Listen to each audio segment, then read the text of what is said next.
What's up, y'all? It's Francisco with Covenant Dispatch LLC, and welcome back to my YouTube channel. So in this video, guys, I wanted to briefly kind of go over some of the different documents that you need as an independent freight dispatcher in order to run both effectively and professionally within your company. A lot of people ask me this question, but before I jump into the documents, and also, guys, with the documents, I'll also be jumping into my computer so that you guys can see a more detailed and get a more detailed understanding as to some of the documents and some of the variables that come with those documents and things of those nature. But before I get into that, I wanted to answer this question. It's a popular question amongst people who are beginning to jump into independent freight dispatch companies. And that question is, what is the difference? Apologize for my handwriting. Between a freight broker, right? Freight broker versus a freight dispatcher. That's who you are. Assuming that you guys are looking to start a dispatching company. So, really quick and briefly, just to kind of tackle this so you guys understand. Right after this, I'll get into the documents. So, here's the main difference. And to get this understanding, I kind of have to explain the procedure of a load. So when a load is being shipped out, when a merchandise or a good is being shipped out, it's being shipped out by a shipper. Now, oftentimes the shipper looks for a freight broker to get this load, this good, this merchandise shipped out. Now, the shipper and the broker come to an agreement, right, on the amount that the broker is willing to broker out this load from the shipper. Once the broker has the load, sometimes they'll post it on a load board if they don't already have, connections with some carriers. What the broker will then do is the broker will then look for a carrier to fulfill that load. So in the same way that the shipper and the broker come to an agreement, the broker and the carrier will also come to an agreement on the amount that the carrier needs in order to fulfill this load. Now, here's where you come in as a freight dispatcher. You operate as a rep. Hope you guys can see this here. Freight dispatcher. You guys operate as a representative to the carrier. Literally, that's all you do. As a freight dispatcher, you're saying, listen, we'll take care of the dispatching services, we'll invoice and whatever other services you guys are thinking about providing. But you're literally just operating as the representative to that carrier. So the broker will come to an agreement with that carrier in order to get that load fulfilled. But if the carrier has a freight dispatcher, the broker will then instead negotiate with the dispatcher who operates as a representative on behalf of that carrier. So instead of the broker coming to an agreement on the load, the broker will go to the dispatcher who's acting as that representative, and they'll come to an agreement, right? And that'll lead me into the docs and everything like that, because this is why you need documentation as a freight dispatcher. Now, here's the main difference between a broker and a dispatcher. A broker, in order for them to legally operate as a broker, they are required to have specific licenses and insurance, right? I shouldn't say licenses. They just need one license. So here's some of the things they need. I hope you guys can see this. Actually, I'll jump more on this side. Let's go up here. So here's what the broker needs. Number one, the broker is going to need what's called a broker license, right? So broker license. They have to go on the FMCSA website, and remember the FMCSA are the people who, on a federal level, govern all of this, right? So they have to go to the FMCSA to get a broker license. It costs about $300. The next thing that they have to do is they have to get what's called a surety bond. Now, the surety bond is usually about $75,000. Not usually, it's $75,000. Sometimes they also need what's called a contingent cargo insurance policy. So a broker, in order to effectively operate, needs these three things in order to operate. Whereas a dispatcher, remember right here, the dispatcher needs none of that. They don't need any of that. A dispatcher, if you want to as a dispatcher, you can get general liability or maybe business insurance, but you don't need to. You're simply acting as a representative for that carrier, and you're providing administrative services. So you don't need any of that. And so that's really what causes the main difference, is that, see, as a dispatcher, you can't come to the shipper and negotiate anything on behalf of the carrier because you don't have any of these things. You don't have any insurance policies or coverages. You don't have a broker license. So because of that, you can't operate and negotiate with the shipper, but you can negotiate with the broker on behalf of the carrier to facilitate this load, and that's how you get paid. Now, I'm gonna jump into the documents, show you guys some of the documents, kind of briefly go over it, and then I'm gonna go into the computer and give you guys a more detailed version. Okay, so the next thing is documents. What kind of documents are needed as an independent freight dispatcher? And so I'm gonna briefly go over them, and then we're gonna jump into the computer and I'll show you guys a more illustrative, detailed version so that you guys can get a better understanding. But number one is the agreement form, also known as the carrier packet or carrier setup. Sometimes they even call it a carrier setup packet, but this form, the agreement form or the carrier packet, basically, remember, you are operating as an independent freight dispatcher. You are operating as a representative to that carrier. So in this form, what you're going to need is specific documentation. Like, for example, you're going to need to list how much you're charging them in this form, so that everything stays legally binded. You're also going to want to list how you're going to invoice them, whether it's you're going to require their credit card information, or whether you're just going to send them an invoice through email, or however you're going to do it. Another thing you might want to list in there is a POA, or a power of attorney authorization, so that they can sign, and so that they can authorize you to be able to negotiate rates on their behalf and speak to brokers on behalf of the carrier. So those are some of the things you're going to need. Again, we're going to jump into the computer and I'll show you guys a little bit more. And so as a part of that carrier packet, you're going to need to ask for their certificate of insurance, basically proving that they have the proper coverages in line to be able to haul freight. Another thing you're going to need is their authority certificate. This is all usually a part of the carrier packet that you're going to give to them in order for them to fill out. Another thing you're going to ask from them is their W-9, because again, this is what you're going to provide to the broker in order to effectively book that load for that carrier. So these are three. So another one that sometimes you might need is what's called the NOA. I'm not going to write it out, but the NOA literally stands for Notice of Assignment. The NOA form has the pay to information of the factoring company. If you guys don't know what a factoring company is, just go and quickly look it up or do some research on it.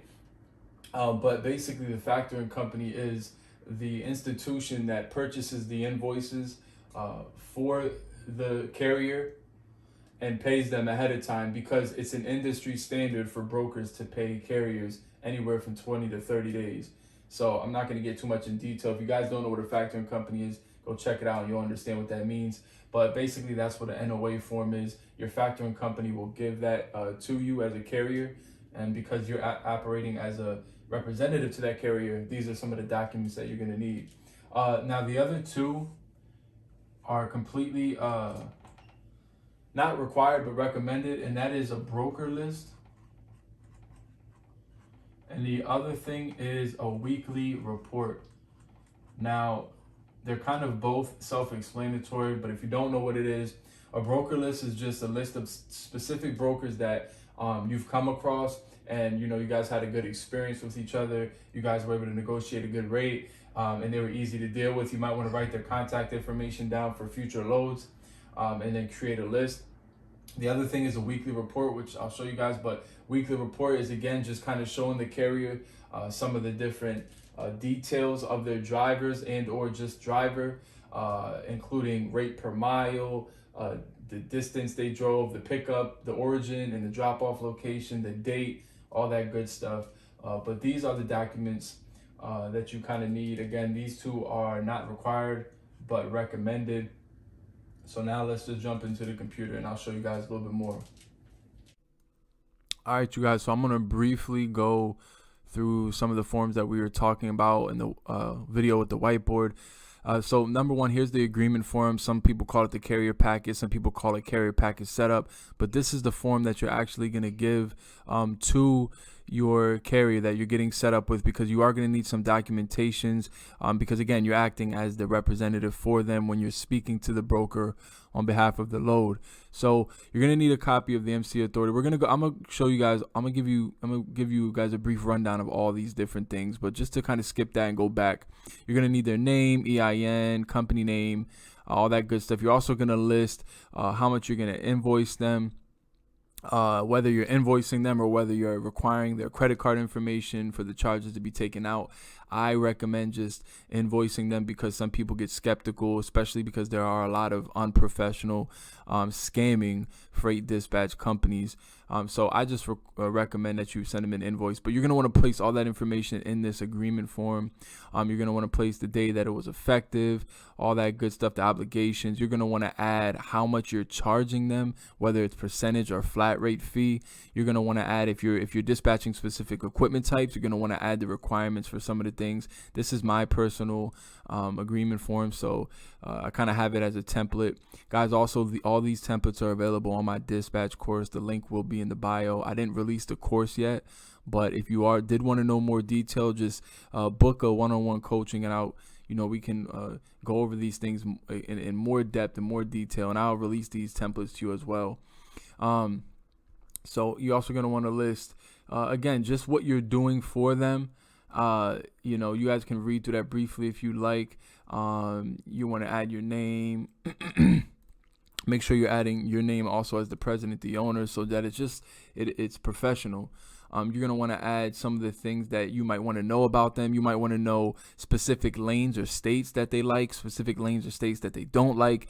Get their drivers' first and last names. If it's just one driver, obviously just have them select or write down the one driver, and you're going to want their phone number as well, because you're going to need that when booking loads.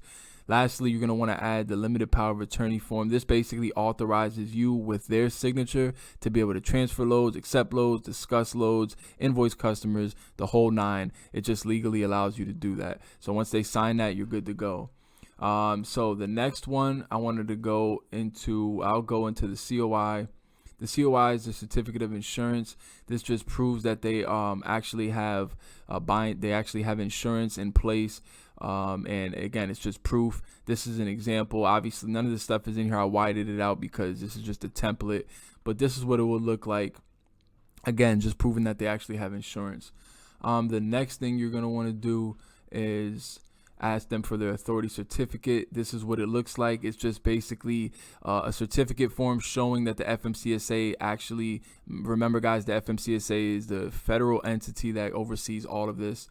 And so they regulate it as well. So they're the ones who issue the MC for the carrier to legally be able to operate. So this is what the sheet looks like. You're going to ask this from the carrier, so that because all brokers are going to ask you for this sheet in order to prove again that they're legally able to operate.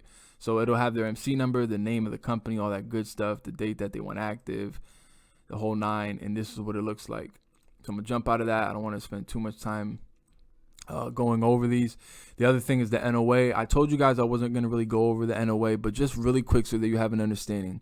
A factoring company is a financial institution that basically, so brokers have 20 to 30 days to pay the carrier. You as an independent freight dispatcher are representing the carrier. So you're going to have your hands tied in all of this. So if one of the services you're offering is invoicing and your carrier has a factoring company, again, the factoring company, what they do, because the broker takes 20 to 30 days to pay the carrier, what most carriers do is they have a factoring company who will come in and they'll pay the carrier ahead of time and just charge a percentage fee. So you take all the paperwork that proves that the load was actually done, you send it to the factoring company, and the factoring company says, okay, and as long as everything's validated, they send the money immediately. Usually it takes like 24 hours. They'll send the money to the carrier, and then they'll collect the money from the broker. So this NOA form is from the factoring company. It basically has all the payment information for the factoring company so that the broker can send the funds efficiently and effectively and as quickly as possible to the factoring company, and they collect the funds since they already paid the carrier. So you as a dispatcher, being the representative, you're going to have your hands again tied into all this. So you'll have this sheet in case you're booking a load from a broker and you want to get that load factored.